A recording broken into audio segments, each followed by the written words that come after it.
시연아, 근데 그럼 너 이거 어떻게 한 거야? 교과서가 나왔다고? 아, 받았어. 아, 교과서 다 배부 받았어요? 오. 아, 교과서 궁금하네. 뭔가 이쁘게 나왔을 것 같은데? 별로 아니야? 여러분 입장에서 교과서가 이뻐봐야 뭐 어떻게. 자, 106페이지 오늘 과학 지문 한번 볼 겁니다. 요거 따로 뭐 이미 풀었던 학생이 쓸 수 있는데 괜찮아요. 알겠죠? 자, 그냥 여기 나와 있는 거 그대로 그냥 나와서 읽으면 됩니다. 알겠죠? 자, 보도록 할게요. 자, 빅뱅 이론과 우주의 미래입니다. 아, 혹시 빅뱅이 뭔지 압니까? 여러분들? 이쪽이에요. 아, 106페이지입니다. 네. 빅뱅이 뭐예요? 빅뱅이 뭔지 안다 손. 폭발. 빅뱅이랑 가수가 있었는데 옛날에 혹시 압니까? 그건 또 알아요? 어서 오세요. 어서 들어와. 여러분들 태어나기도 전에 나온. 여러분 혹시 몇 년생이세요? 몇 년생이에요? 뭐라고요? 잠깐만, 뭐라고? 12년생이라고요? 우와, 어떡하네. 2012년생 말도 하는구나. 와, 2012년생이라고요. 와, 지금 대학교 학번이 2011학번이었는데. 맞아. 나이 계산하지 말고 머릿속으로. 앉으세요. 106페이지. 106페이지. 그러니까 옛날에 빅뱅이랑 가수가 있었고, 그래서 빅뱅이 뭔데? 실제로 빅뱅 뭡니까? 뭐라고요? 아, 지난번에도 자꾸 꾸물꾸물하고 얘기 안 하는 얘기하세요. 괜찮아요. 빅뱅이 뭐예요? 우주에서 그 우주가 만들어졌다는 그런 이론이야. 이론이죠. 이론. 빅뱅 이론이야. 그래서 빅뱅이 사실은 뭐 실제로 있었는지 없었는지는 뭐 알 수 없으나 우주가 무엇으로부터 탄생했다고 우리가 지금 과학으로는 알고 있어요. 우주는 뭐, 그 빅뱅이라고 하는 게 뭐야? 태초의 폭발이죠. 폭발. 맞죠? 그래서 태초의 어떤 아주 강한 에너지로 인해서 폭발이 일어났고 그 폭발로 인해서 뭐가 만들어졌다? 이제 우주가 만들어졌다 라고 하는 이론이 이제 빅뱅 이론이죠. 자, 지금 독해전쟁 106페이지인데 이제 집중 좀 해주세요. 자, 독해전쟁 106페이지고요. 이제 폭발로 인해서 이제 우주가 만들어졌다는 거. 그래서 우주는 크기가 1점이 아니면 달라져. 우리가 지금 알고 있는 과학으로는 이제 우주의 크기는 자꾸 뭐 하고 있다고 이야기를 합니까? 팽창하고 있다고 얘기하죠. 그래서 이제 그 폭발의 에너지가 아직까지 남아 있어가지고 우주는 자꾸 더 넓어지고 있다. 뭐 이렇게 이야기를 하고 있는 게 바로 이제 이 빅뱅 이론의 어떤 대체적인 이야기입니다. 뭐 그게 실제로 맞는지 아닌지 뭐 정확하게 알 수는 없지. 근데 이제 이것을 반박할 수 있는 논리가 아직까지는 없기 때문에 그냥 이제 빅뱅 이론이 아직까지 정설로 자리 잡아 있는 거죠. 그렇죠? 자, 근데 요즘 이제 그 과학 이런 거 막 좋아해가지고 막 보다 보면 이때까지 우리가 알고 있었던 사실이 좀 아닌 것들도 막 요즘 뭐 많이 밝혀지고 있더만. 여러분들, 이거는 이제 이 지문이랑 전혀 상관없는 이야기인데 내가 얼마 전에 무슨 영상을 봤는데요. 그 우리가 태양 주변으로 이렇게 공전을 하고 있잖아. 쌤이 어릴 때는 어떻게 배웠냐면 이렇게 그림 그려가지고 배웠거든. 그래서 수성, 뭐였냐? 수금지와 목토, 맞죠? 수금지와 목토, 천해 뭐 이렇게 있잖아, 맞죠? 자, 그래서 이렇게 있으면 태양 여기 있고 얘를 이렇게 우리가 공전하는 거라고 들었잖아, 맞죠? 근데 태양도 사실 움직이는 거라며. 그렇다던데? 태양도 무언가를 공전하고 있다던데? 그래서 태양이 앞으로 나가고 있고 이렇게 꽈배기처럼 우리가 태양을 이렇게 따라가고 있는 거라고 하더라고요. 신기하더라고. 우리 때는 이렇게 평면으로 배웠는데, 그렇죠? 하여튼 신기해서 얘기했어요. 자, 봅시다. 빅뱅 이론에 따르면 빅뱅이라고 불리는 대폭발이 일어나기 전에는 어서오세요. 자, 빅뱅이라는 대폭발이 일어나기 전에는 태양과 같은 항성뿐만 아니라 원자도 없었고 더 나아가 시간이나 공간조차 존재하지 않았답니다. 그러니까 빅뱅 이론에 따르면 이 세상에 공간이라는 건 있었다고 없었다고 공간이라는 것 자체가 없었다가 빅뱅이라고 하는 빵 대폭발이 시작되면서 그때부터 뭐가 생겼다는 거야. 이 세상에는 공간이라고 하는 게 생겼다는 거야. 맞죠? 그래서 우주를 영어로 뭐라고 합니까? 우주 영어로 뭐라고 해요? 뭐라고요? 유니버스라고도 하는데 유니버스는 약간 이제 뭔가 어떤 그 공간의 개념에서의 어떤 그 느낌보다는 어떤 이제 사회적 개념에서 이제 우리가 보통 유니버스라고 얘기를 하고 이제 또 다른 말은 스페이스라고도 얘기합니다. 근데 스페이스의 또 다른 뜻이 뭐야? 공간이라는 뜻이잖아. 맞죠? 비워져 있는 공간. 자, 그래서 그전에는 공간이라는 것 자체가 없었는데 이 빅뱅이라고 하는 이 폭발로 인해서 공간이나 시간이라고 하는 게 생겼다는 거야. 그렇죠? 자, 이렇게 시작된 우주는 1920년대 천문학자 허블이 이제 은하들의 후퇴를 관측한 것을 근거로 현재까지 팽창 중이라고 여겨지고 있다는 거야. 자, 그래서 천문학자 허블이라고 하는 사람이 있는데, 자, 이 빅뱅 이론이 이미 우리가 설명 들었으니까 안 다치고, 맞죠? 빅뱅 이론은 뭔지 안 다치고, 자, 이렇게 시작된 우주가 1920년대에 허블이라고 하는 사람이 무엇을 관측했느냐? 은하가 후퇴한다는 걸 관측했대요. 은하가 후퇴한다는 게 무슨 말이에요? 우리를 기준으로 은하가 점점 어떻게 되고 있다? 멀어지고 있다 이 말입니다. 우리가 은하를 관찰하고 있는데 은하가 자꾸 멀어지고 있다고. 맞죠? 자, 그래서 은하들의 후퇴를 관측한 것을 근거로 우주는 현재까지 뭐하고 있다고? 팽창 중이라고 여겨지고 있다는 거야. 자, 그래서 말하고자 하는 건 뭔데? 이러한 팽창은 영원히 계속될까라고 했으니까 이거에 대한 나름의 답이 뭐야? 지문에 있겠지. 맞죠? 자, 그래서 지금 여기에서 우리가 정리를 해보자면 이제 우주라고 하는 건 이 빅뱅 이후 현재까지 뭐 하고 있다? 팽창 중이라는 거야. 이 팽창 중이라고 하는 건 우리가 무엇을 근거로? 은하들의 후퇴를 근거로 하여서 빅뱅 이후에 계속 우주가 지금 팽창 중이라는 거야. 그렇죠?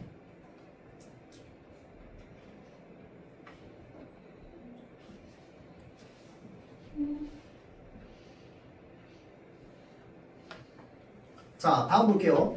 우선 우주의 팽창은 다음과 같은 상황에 빗대어서 이해할 수 있답니다. 풍선 위에 종이 조각들을 작게 찢어서 붙여봅시다. 그리고 풍선에 바람을 넣기 시작하면 표면 위에 작은 종이 조각은 그대로 붙어 있습니다. 맞죠? 풍선은 계속 어떻게 해요?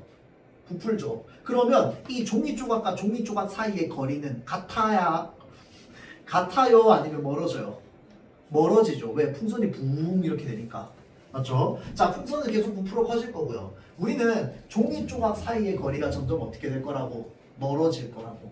맞죠? 여기에 풍선을 우주로 종이 조각을 은하로 간주할 수 있다는 거야. 은하와 은하가 간의 거리가 점점 뭐 되고 있다? 멀어지고 있다는 거야. 맞죠? 정확하게 일치하지는 않지만 일반적으로 우주는 이와 강식으로 뭐 하고 있다? 팽창하고 있다는 거야. 그러면 우주는 이렇게 팽창하고 있는 게 아니라 어떻게 팽창하고 있어? 이렇게 팽창하고 있다는 거야. 맞죠?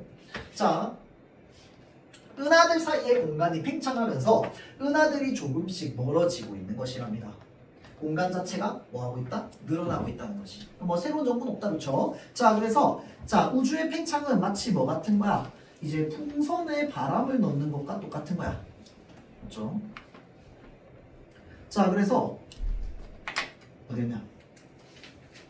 풍선 위에 종이 조각들이 있고 바람을 넣어. 그러면 부풀어 커질 거야. 종이 조각 사이가 점점 뭐 되고 있어? 멀어지고 있어.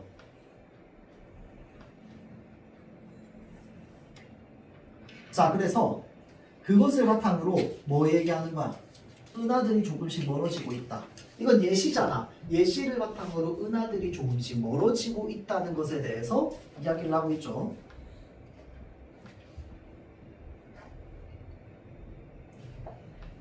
자, 그래서 우주의 팽창은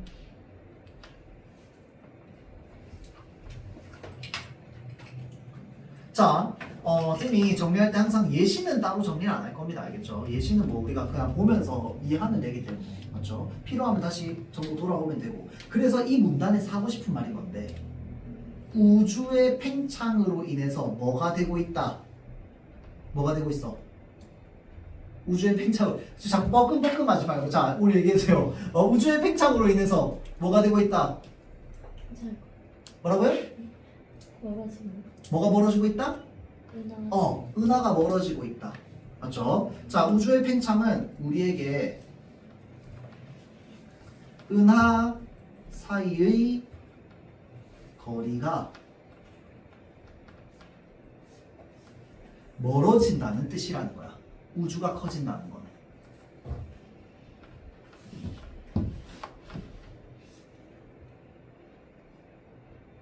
그게 끝이죠. 자, 다음 거 봅시다. 자, 그러나 우주는 풍선과는 달리 여기 보세요. 잘 보세요. 팽창시키는 힘이 무엇인지는 아직까지 알려지지 않은 거야. 자, 보통 이런 힘을 이제 우리가 보통 뭐라고 얘기해? 에너지라고 얘기하잖아. 그러니까 도대체 우주는 무엇을 에너지로 삼아가지고 이렇게 커지고 있는지 안다 모른다? 모른다는 거야. 맞죠? 자, 또한 우주에는 은하들 사이가 멀어지려는 것을 방해하는 힘도 존재한답니다. 이 힘은 우주 내부의 질량, 즉 밀도로 인한 중력이래요. 자, 중력이라고 하면 여러분들 우리가 일반적으로 알기로는 어떤 힘이라고 알고 있습니까? 중력은 어떤 힘이야? 뭐라고요? 보통 중력은 우리가 이제 끌어당기는 힘이라고 보통 얘기합니다. 맞죠? 그래서 내가 이렇게 하면은 지금 뭐 한 거야? 여기서 여기로 끌어당겼다고 우리가 보는 거 아니야. 맞죠? 이게 지금 중력이잖아. 맞죠? 자, 중력은요, 뭘 하는데? 은하와 은하 사이가 서로 멀어지려는 것을 방해하기도 한다는 거야. 중력이 어디에 작용하는데, 여러분들? 중력이 어디에 작용하는지 압니까, 여러분들? 중력은 어떤 것 사이에서 작용하는 거야? 좀 어려운 개념으로는 그냥 이 세상에 있는 모든 물체와 물체 사이에는 중력이 다 있다고 보는 게 이제 우리가 흔히 얘기하는 좀 어려운 말로 이제 양자역학이라고 하죠. 자, 근데 이제 그것까지는 알 필요 없고. 자, 보세요. 우리는 지금 무엇의 중력의 영향을 받고 있어요? 지구의 중력의 영향을 받고 있습니다. 그러면 지구의 중력을 영향을 받고 있는 게 지금 지구 안에 있는 생물들만 있나? 지구의 중력의 영향을 받는 게 또 뭐 있어요? 뭐 있어요?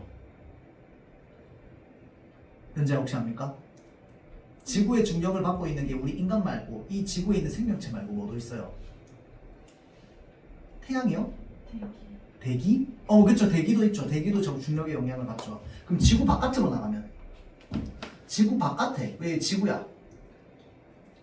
지구 바깥에 중력의 영향을 받는 거 뭐 있어요? 달이 있죠.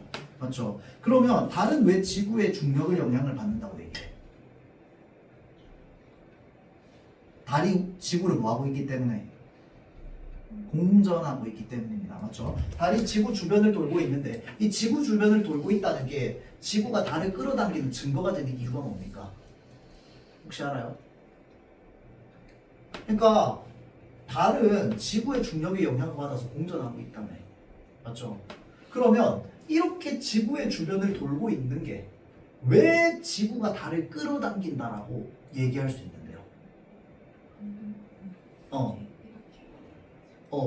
우리가 보통 무슨 힘이라고 합니까? 이제 원심력이라고 합니다. 맞죠? 만약에 얘가 이렇게 돌고 있어. 근데 지구가 얘를 안 당기고 있으면 이거 돌다가 어디로 날아가 버려요? 이 바깥으로 날아가 버리잖아.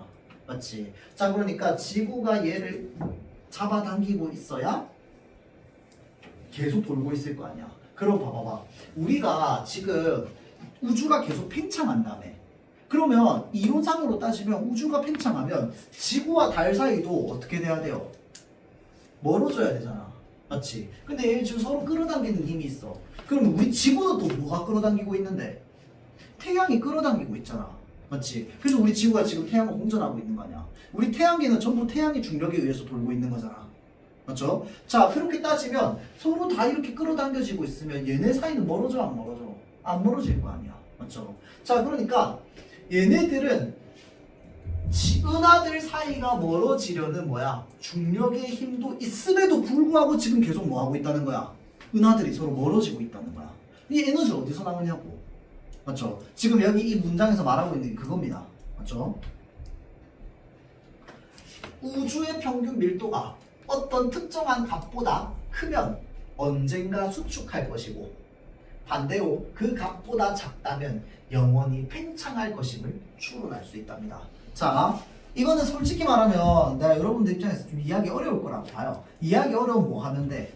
그냥 여기에 말 있는 그대로 그냥 받아들이면 돼. 알겠죠? 자, 그러면 봅시다. 우주의 평균 밀도 크면 뭐 한다? 수축한다. 수축이 뭔데요? 수축 뭐야? 쪼그라드는 거야. 맞죠? 자, 반대로 그 값보다 작다면 영원히 팽창할 것임을 추론할 수 있다는 거야. 이유는 뭔지 모르겠지만, 자, 천문학에서는 이 값을 뭐라고 한다고? 임계질량 밀도라고 한답니다. 그럼 여기서 말한 이 값이 뭔데? 그 값이잖아. 어떤 특정한 값.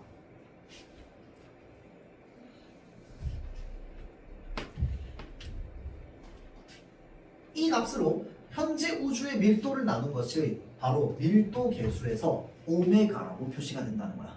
밀도 계수로서 오메가라고 표시가 된대요. 자, 이를 통해 우주의 팽창 여부를 간략하게 예측한답니다. 팽창되고 있는지 안 되고 있는지. 우주에 물질이 하나도 없는 경우는 오메가가 0으로 이런 상황이면 우주의 팽창을 방해할 중력이 존재하지 않는답니다. 그러면 우주는 영원히 일정한 속도로 뭐가 될 거라는 거야? 계속 팽창할 거라는 거야. 오메가가 0보다 크고 1보다 작은 경우는 물질의 양이 적으므로 우주는 영원히 팽창할 거래요. 이와 달리 밀도 계수가 1보다 크면 팽창하던 우주는 어느 순간 팽창을 멈춘답니다. 다시 뭐 할 거래요? 쪼그라들기 시작할 거래요. 물론 오메가가 1이어서 팽창도 수축도 하지 않은 채 특정 상태를 유지하는 경우도 가능하답니다. 자, 그러면 여기 있는 정보들을 우리가 간단하게 이제 정리만 좀 해보자면, 자, 오메가가 0이면 영원히 일정한 속도로 팽창한다는 거야. 오메가가 0보다 크고 1보다 작으면 영원히 팽창합니다. 근데 1보다 크면 팽창을 멈추고 수축하게 될 거라는 거죠. 자, 1이어서 상태를 유지하는 경우도 있답니다.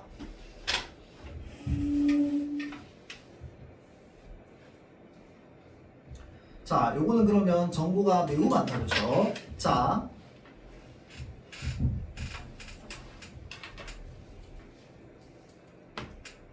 우주의 평균 밀도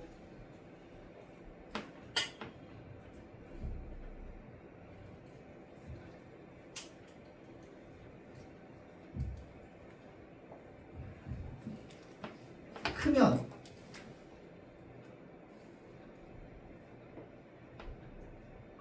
우주는 수축할 겁니다.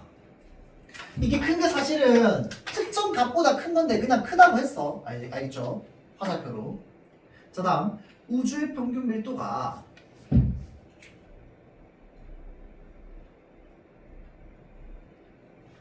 작으면 뭐 할 거라고? 영원히 우주는 팽창할 거라는 거야.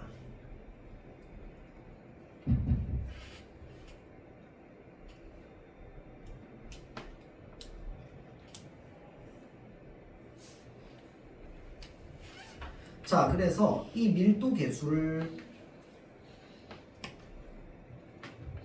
이제 오메가라고 하는데,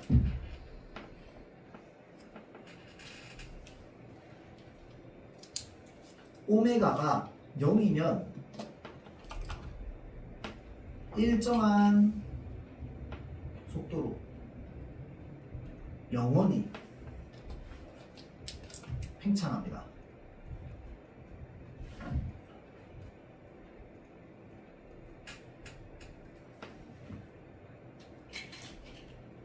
오메가가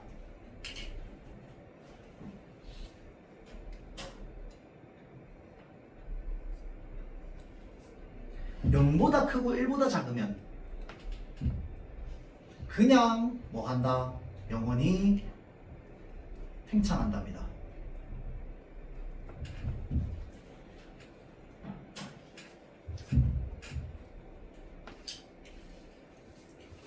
(1보다) 오메가가 크다면 팽창을 안 하고 수축할 거라는 거죠.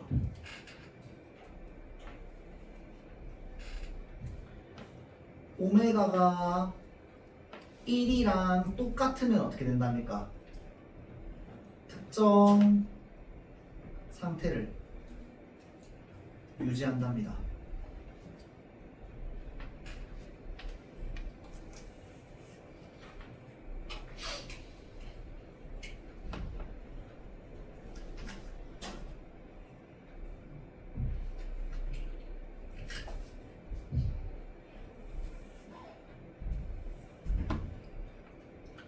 적었나요?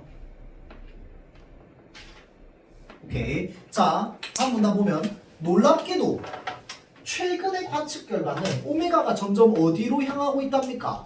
1에 수렴하는 모습을 보인답니다. 1에 가까워지고 있대요. 우주가 수축하지도 팽창하지도 않은 채 일정한 크기로 유지될 가능성이 있다는 셈이라는 거야. 그러니까 그때부터는 뭐가 되겠어? 그러면 이제 우주가 크기가 변하지 않고 계속 일정한 상태가 유지되고 있는 거겠지. 그렇죠?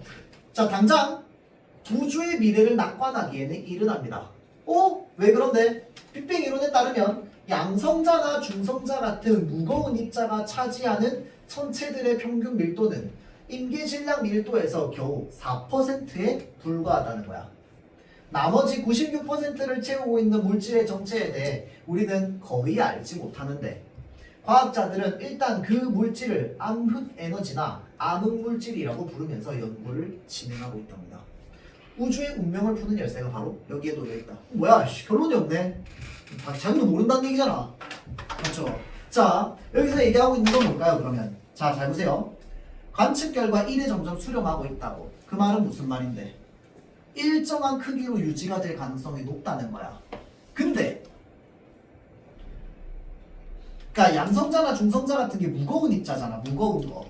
무거운 건 질량이 높다는 뜻이잖아. 맞죠? 질량이 높은 게 많아야지 뭐가 멈춰요? 팽창이 멈출 거 아니야. 맞죠? 자, 그런데 그런 무거운 입자가 있는 건 겨우 몇 퍼센트밖에 없다고, 우주에 지금 4%밖에 없고 우리가 알고 있는 우주를 지금 다 알고 있어, 모르고 있어? 모르고 있단 말이야. 맞죠? 자, 그러니까 우리는 지금 암흑물질밖에 암흑물질이라고밖에 부를 수가 없어서 걔네들에 대한 뭐가 필요하다고, 연구가 필요하다는 거겠다. 그렇죠? 자, 그러면 간단하게 정리하면 지금 최근은 어떻게 되고 있다?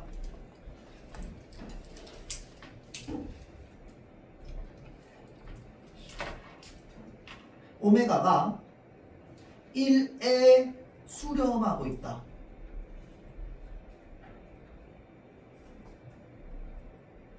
근데 여러분들 수렴이 무슨 말인지 압니까? 그러니까 이거는 진짜 모르는 사람 손. 이거는 모르는 게 잘못된 게 아니거든요. 모르면 설명해야 돼서. 다시 수렴한다, 안다 손. 알아요? 오케이. 자, 그러면 수렴한다라고 하는 게 뭡니까? 그것에 가까워진다라는 말입니다. 예를 들어서 1에 수렴한다라고 하면 뭐야? 1에 가까워지고 있다 이 말입니다. 점점. 맞죠? 자, 그래서 최근 오메가가 1에 수렴하고 있다는 건 1과 가까워진다. 그래서 점점 어떻게 되고 있다? 일정한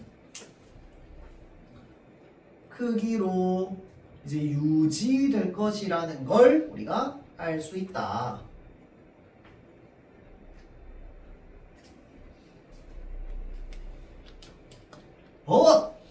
반면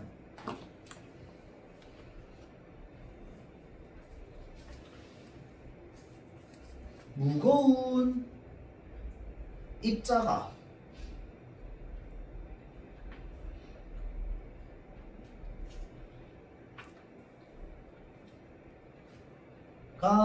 차지하는 천체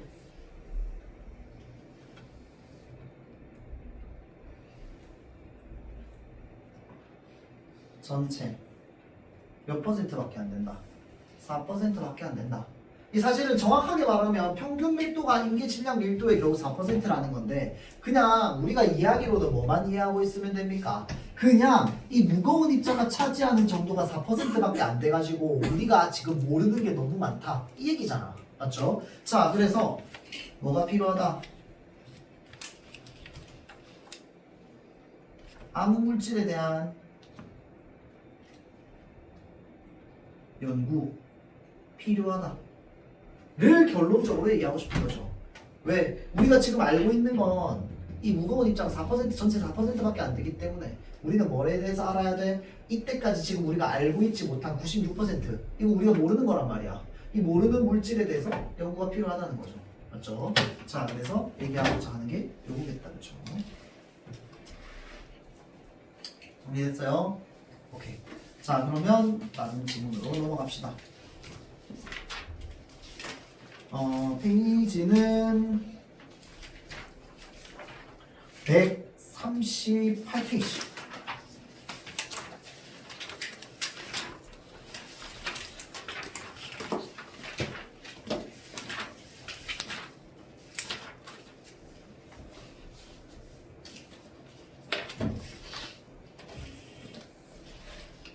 자, 이번에는 이것도 약간 뭐 기술인데 약간 과학 기술이네요. 맞죠? 과학과 관련된 기술입니다.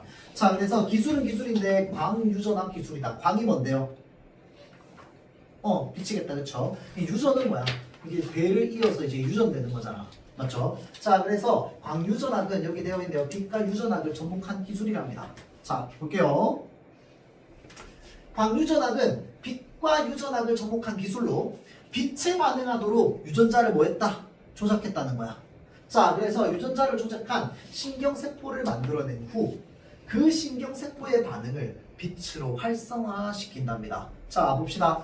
자, 일단은 어떻게 한다? 빛에 반응하도록 유전자를 조작한답니다.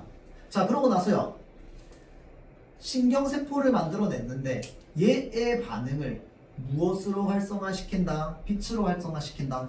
그러니까 빛에 반응하도록 조작해 놓은 거니까 빛을 주거나 빛을 끄거나 빛을 바꾸거나 라고 하면은 그거에 따라서 얘가 반응을 막 보일 거 아니야. 맞죠? 자, 그래서 그 반응을 빛으로 활성화시킨다는 거야. 빛을 딱 주면 막 움직이고 빛을 끄면 뭐 안 움직이고 예를 들자면 실제로 그렇지 않겠지만 알겠죠? 자, 반응을 빛으로 활성화시킨다는 게 그 말이겠죠. 빛을 통해서 얘의 반응을 바꾸는 거. 맞죠? 자, 이 기술은 원래 뇌에 대한 정밀한 연구와 치료를 위해서 개발되었지만 망막색소 변성증과 같은 시력 손상을 치료하는 데도 적용이 될 수 있답니다. 자, 그래서 시력 손상을 치료하는 데 적용될 수 있는 기술이래요.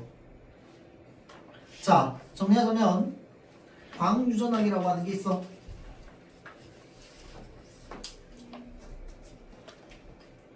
얘는요, 신경세포를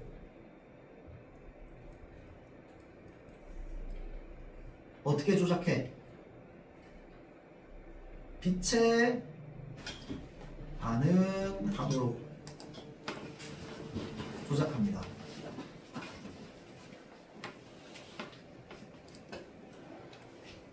그렇게 해서요, 이 신경세포의 반응을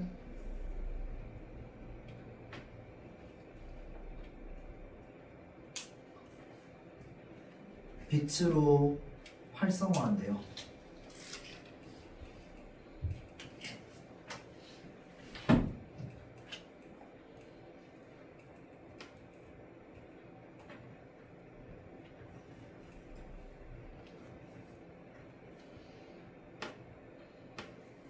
자, 다음.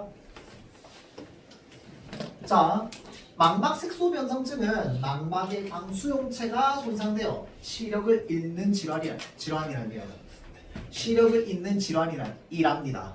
자, 망막은 빛을 감지하고 그 신호를 뇌로 전달하는 조직으로 3개의 신경세포층으로 구성되어 있대요. 첫 번째 층은, 자, 3개 층이라고 했으니까 3개 층 다 나오겠네. 맞죠? 자, 그래서 망막색소 변성증은 지금 이 망막이 어떻게 되어 있는지를 우리가 알아야 되는데 3개의 신경세포층으로 구성이 되어 있다는 거야. 그리고 망막이 손상돼서 시력을 잃는다는 거 아니야. 맞죠? 자, 신경세포층으로 구성되어 있는데 그 첫 번째 층은요. 빛을 감지하는 광수용체층이랍니다. 광수용체층은 빛을 감지한대요. 수용이 받아들이는 거잖아. 맞죠? 빛을 받아들이는 곳에서 막대세포와 원뿔세포로 이루어져 있답니다. 자, 막대세포와 원뿔세포가 뭔지 모르는데 우리는 막대세포는요 원뿔세포보다 뭐 하답니까? 민감하답니다. 그래서 약한 빛을 감지하는 역할을 한대요. 막대세포는. 반면에 원뿔세포는 밝은 빛에서 반응해가지고 무엇을 구별한다? 형태와 색을 구별한대요. 자, 그래서 원뿔세포에는 L형, M형, S형 이렇게 3종류가 있답니다. 3종류가 있는데 L형은 적색을, L은 적색, M은 녹색, S는 청색을 인식한대요.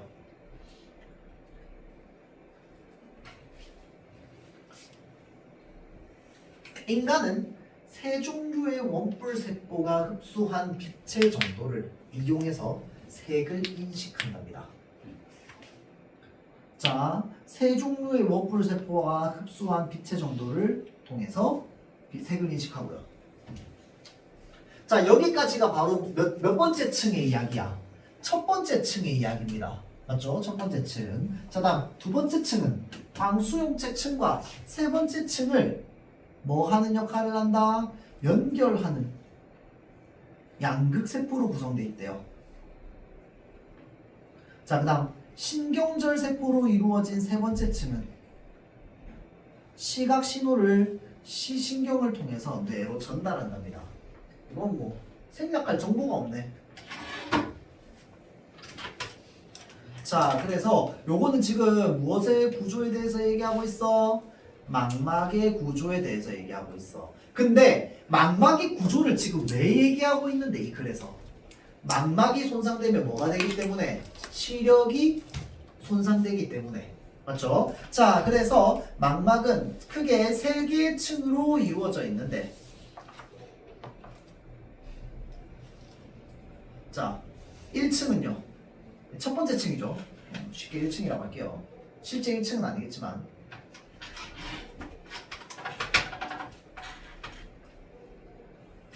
광수용체 측이고요.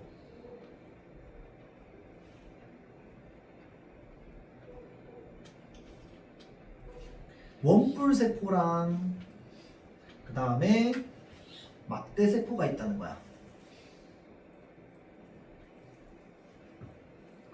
이 막대세포의 역할은 민감하고 약한 빛을 감지해요.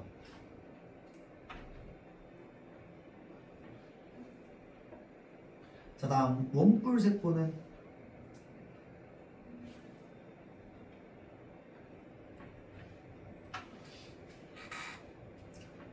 밝은 빛에서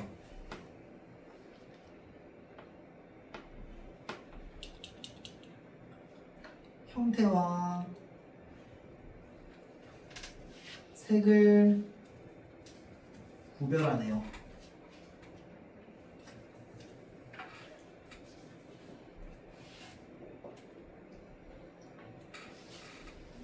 자, 그래서 몇 개의 세 종류의 원뿔세포가 를 통해서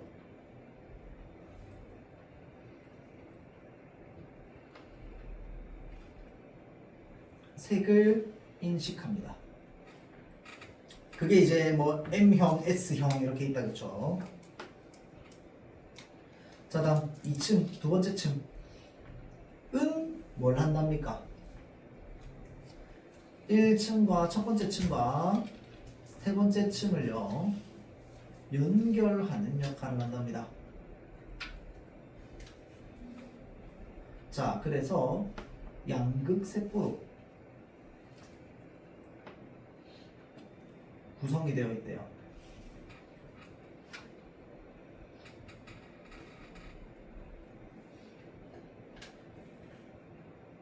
세 번째 층은 신경절 세포를 통해서 이루어져 있는데 시각 신호를 누구한테 보내준다? 시신경을 통해서 뇌로 보내준다는 거죠. 정리하면 대략적으로 이렇게 되겠네.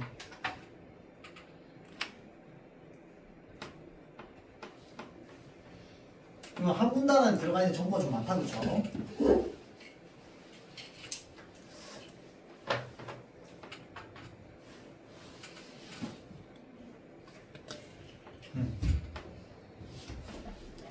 자, 다음 볼게요. 이 중 광수용체인 막대세포와 원뿔세포에는 가시광선에 반응하는 옵신이라고 하는 광수용 단백질이 들어가 있어. 쌤 지난 시간에 쌤이랑 수업 들었던 저번 조였나? 가시광선이 뭐라고 했어요?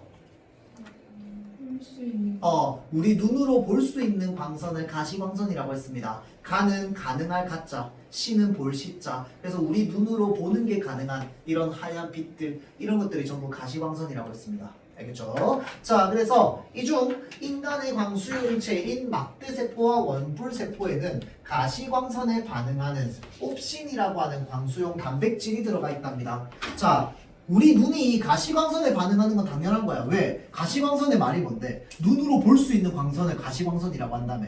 그러니까 당연히 반응하겠지. 맞죠? 자, 반응하는 옵신이라고 하는 광수용 단백질이 들어가 있답니다. 가시광선 영역에 빛을 받으면 뭐가 된대요? 활성화가 되어서 양극세포에 신호를 보내준답니다.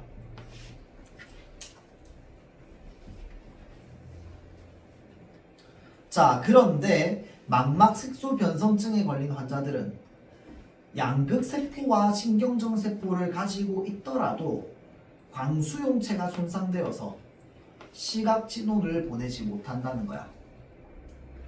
자, 물어볼게요. 이 광수용체 아까 몇 번째 층에 있었어? 그쵸? 첫 번째 층에 있었습니다. 기억나요? 아까 정리했잖아. 광수용체는 첫 번째 층에 있었어요. 그래서 첫 번째 층의 또 다른 이름이 뭐였어? 광수용체 층이었거든. 맞죠? 자, 이 광수용체가 첫 번째 층으로 이 광선을 받고 나서 그 다음에 뭐로 전달해주는 거야? 두 번째 층으로 전달해주고, 두 번째 층은 세 번째 층으로 연결해주는 역할을 한다며. 연결해서 세 번째 층으로 받아. 그럼 세 번째 층에서 시신경을 통해서 뇌로 전달된다며. 그런데 광수용체가 손상됐다는 건 몇 번째가 손상됐다는 거야? 첫 번째가 손상됐다는 거야. 그러니까 아무리 두 번째랑 세 번째에 있는 시신경이 살아있어도 뭐 하는 거야? 전달이 안 되는 거야. 맞죠? 자, 이 경우 광유전압 기술을 활용하면 망막에 손상되지 않은 신경세포들을 광수용체로 변화시킨답니다. 자, 그러니까 광유전압 기술을 활용해서 손상되지 않은 신경세포를 뭘로 바꾼다고? 광수용체로 바꾼다는 거야. 그러면 문제를 해결할 수 있게 한대요. 그러니까 아까 광유전압의 뜻이 뭐였어? 어떤 유전자를 조작해가지고 무엇에 반응하도록 하는 거라고 했어? 빛에 반응하도록 하는 거. 활성을 가지게 한다고 했잖아. 활성을 가지게 하는 게 뭐야? 반응하게 만든다는 뜻이거든. 맞죠? 자, 그러니까 빛을 통해서 유전자 조작을 해서 빛을 통해서 움직이게끔 만드는 거야. 활성을 가지게끔. 맞죠? 그렇게 해서 이 손상되지 않은 신경세포들을 광수용체로 바꿔가지고 빛을 다시 볼 수 있게끔 만든다는 거지. 그렇죠? 자, 지금 보면 우리 눈에 광수용체죠.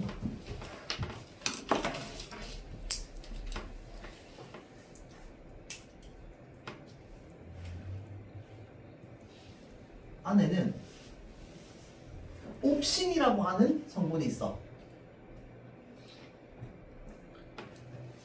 자, 그래서 이 옵신은요,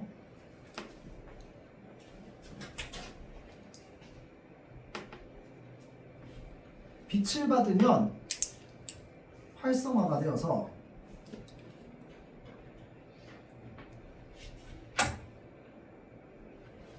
양극세포에 전달해 준답니다.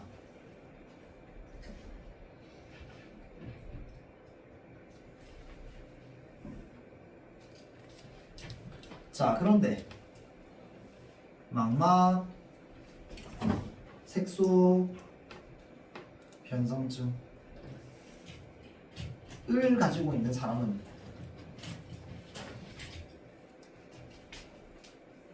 광수용체가 손상되어서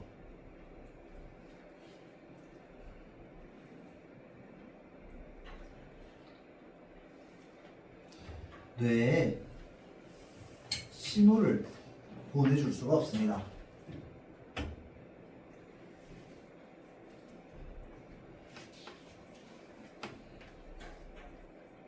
광유전압 기술을 통해서 뭘 바꾼다? 손상되지 않은 신경세포를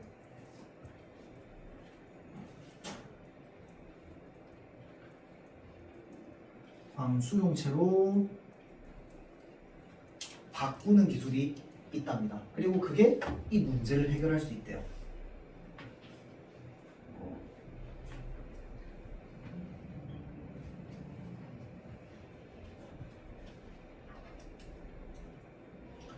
자, 여기서 좀 복잡한 이야기가 나옵니다.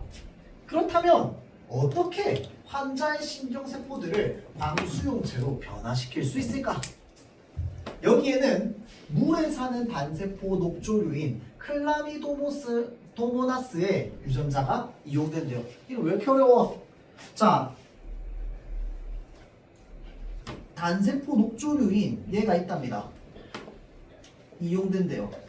뭐 할 때? 신경세포를 광수용체로 변화시킬 때 이용된대요. 클라미도모나스는 체놀로놉신이라고 하는 광수용 단백질을 가지고 있답니다. 자, 그러니까 얘가 가지고 있는 게 뭐야? 광수용 단백질을 가지고 있는 거야. 맞죠? 광수용 단백질이니까 말 그대로 하면 뭐야? 빛을 받아들일 수 있는 단백질이겠지. 맞죠? 자, 청색이 빛에 반응하는 이 단백질 덕분에 클라미도모나스는 빛을 감지하여 밝은 쪽으로 이동할 수 있답니다. 얘는 청색이 빛에 반응한대요.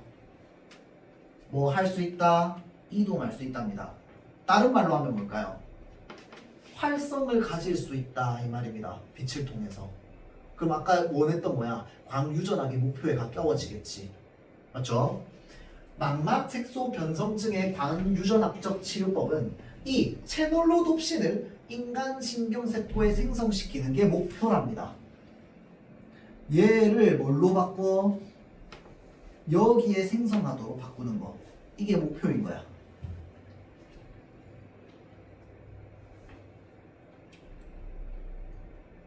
자, 그 과정이라고 돼 있잖아. 과정은 항상 뭐가 나올까요? 순서가 나옵니다. 그 과정은 어떠하다라고 하면 과정은 항상 순서가 나와요. 맞죠? 자, 그 과정은 다음과 같답니다. 우선 체놀로놉신을 만들어내는 유전자를 클라미도모나스의 DNA에서 추출합니다. 자, 그럼 첫 번째는 뭐야? DNA 추출 과정인 거야.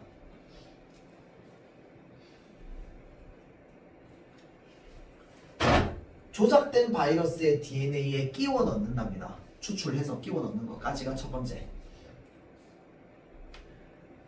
그렇게 만들어진 바이러스를 환자의 망막에 주사하면 그 바이러스는 망막의 정상적인 신경세포들 속에 침투하여서 체놀로놉신 유전자를 밀어넣는데요. 여기 두 번째겠다, 그렇죠? 자, 그러니까 환자의 망막에 주사를 하면 체놀로놉신 유전자를 그 환자의 망막 유전자 속에 집어넣는데요. 자, 이렇게 채널로놉신 유전자를 얻게 된 양극세포나 신경절세포는요, 채널로놉신 단백질을 생성하여 스스로 광수용체 역할을 할 수 있게 된다는 거죠. 아, 그러니까 뭘 바꾸는 거야, 여러분들? 자, 우리 망막에 1층, 2층, 3층, 첫 번째, 두 번째, 세 번째 층이 있었잖아. 첫 번째 층이 일단 손상이 됐어.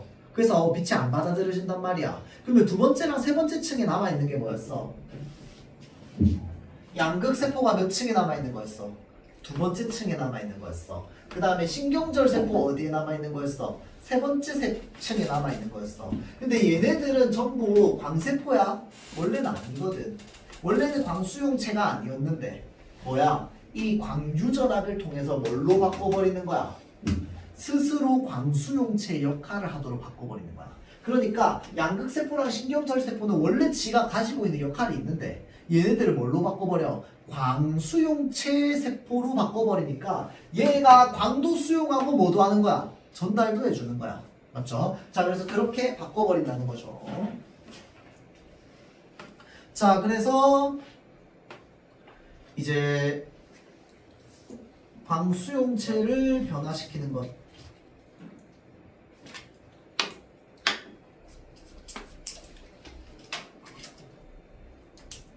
신경세포를 변화시키는 건 무엇을 이용하게 된다?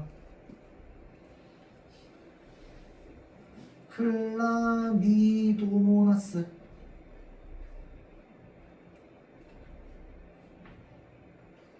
유전자를 이용한다는 거죠. 얘는 뭘 가지고 있냐면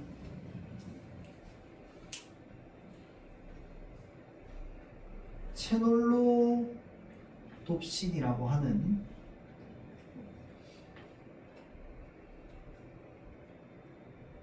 광수용 단백질을 가지고 있답니다. 자, 그래서 망막 색소 변성증 치료는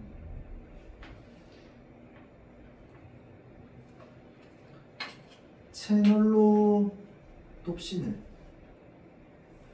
어떻게 하는 거다? 신경세포에 생성시키는 거래요.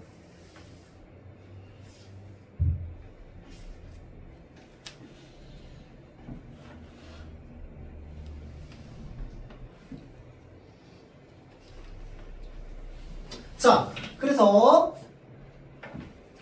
이러한 치료 방법에도 뭐는 있답니까? 한계는 있답니다. 어떤 한계가 있는데? 채널로놉신은 청색 계열의 밝은 빛에만 반응하기 때문에 여기 뭐라고 되어 있어? 청색 빛에 반응해서 이동할 수 있다며. 그러면 만약에 이 광유전학을 통해서 눈에 앞이 안 보이는 사람이 이 수술을 성공해가지고 세상을 보게 된다면 이 세상이 뭘로만 보이는 거야?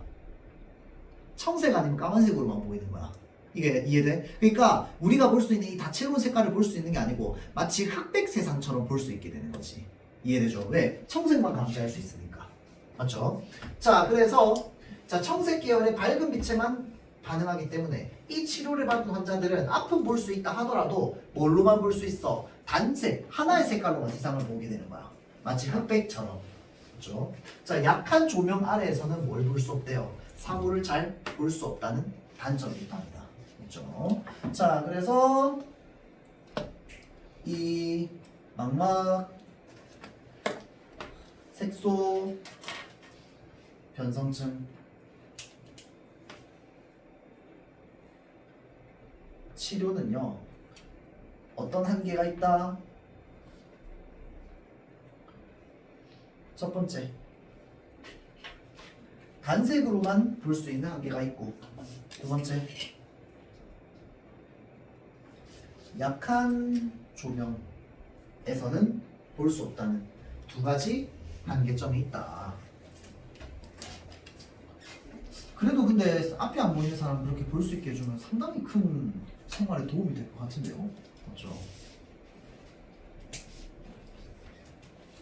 자, 이렇게 하고요. 지금 요 문제 여섯 문제다, 그쵸? 자, 요 여섯 문제 풀고 매기고 쉬는 시간 가졌다가 요 시계로 8시 10분에 다음 시간 시작하도록 할게요.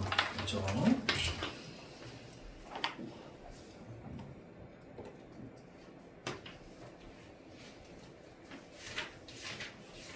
미안해.